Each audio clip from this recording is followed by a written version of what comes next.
আসসালামু আলাইকুম বন্ধুরা, কেমন আছেন? আশা করি সকলেই ভালো আছেন। আজকে আমাদের পাটের জমিতে স্প্রে করব। পাটের জমিতে এই সময়তে অনেক ধরনের পোকা লাগে, তার মধ্যে বেশি ক্ষতি করে থাকে বিছে পোকা, গোহরা পোকা, লাল মাকড়সা, হলুদ মাকড়সা, সেলে পোকা এবং লেদা পোকা। এই পোকাগুলো বেশি পরিমাণ ক্ষতি করে থাকে। আমার পাটের জমিতে কীটনাশক হিসেবে লুমেকটিন 10 WTG এই ওষুধটি ব্যবহার করেছি। একটা মজার বিষয় কি জানেন? আমি যখন আমার জমিতে স্প্রে করার জন্য যাই, গিয়ে দেখি দুটা কুত্তা বসে আছে, তারা যেন আমার জমিটি পাহারা দিচ্ছে। তারা এমনভাবে পাহারা দিচ্ছে, দেখে মনে হয় যে এই জমিতে কেউ নামলে তার খবর আছে। পাটের 5 থেকে 7 দিন বয়স, তখন পাটের হয়ে স্প্রে করতে হবে। ভালো মানের ভালো ব্র্যান্ডের ওষুধ দিয়ে স্প্রে করতে হবে, তা না হলে এই পোকাগুলো মরবে না। পাটের জমিতে স্প্রে করবেন একদম সকালে, না হলে একদম বিকেলে, কারণ সকালে আর বিকেলে এই সময়টাতেই ঠান্ডা আবহাওয়া থাকে আর এই পরিবেশেই পোকাগুলো বের হয়। তাই এই সময়টাতে স্প্রে করা ভালো, কারণ আপনি যদি দুপুরে স্প্রে করেন তাহলে এই পোকাগুলো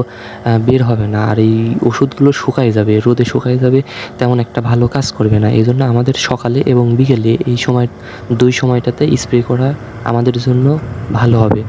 আমাদের এই বছরে এই সময়টাতে প্রচুর পরিমাণ খরা হয়েছে, এর কারণে পাটগুলো তেমন একটা বের হতে পারে নাই।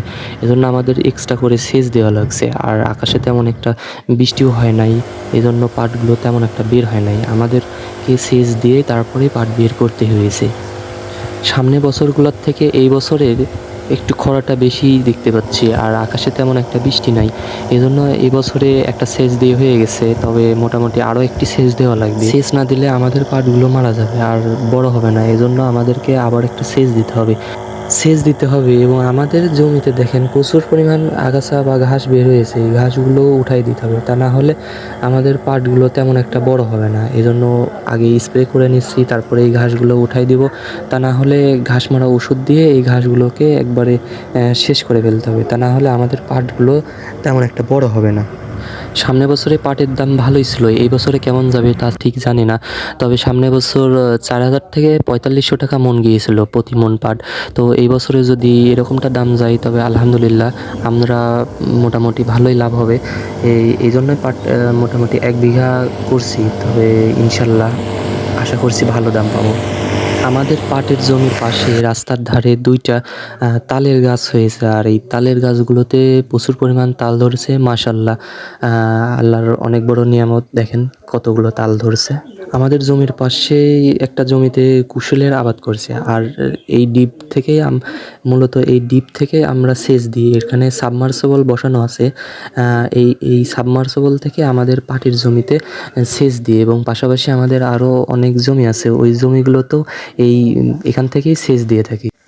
আমাদের জমির পাশে একটি জমিতে তিল বুনছে, আর এই তিলের হয়ে যে পরিমাণ গুমরির গাছ হয়েছে, এই গাছগুলো যদি উঠায় না দেওয়া হয় তাহলে আমার মনে হয় না তিল এখান থেকে পাওয়া যাবে।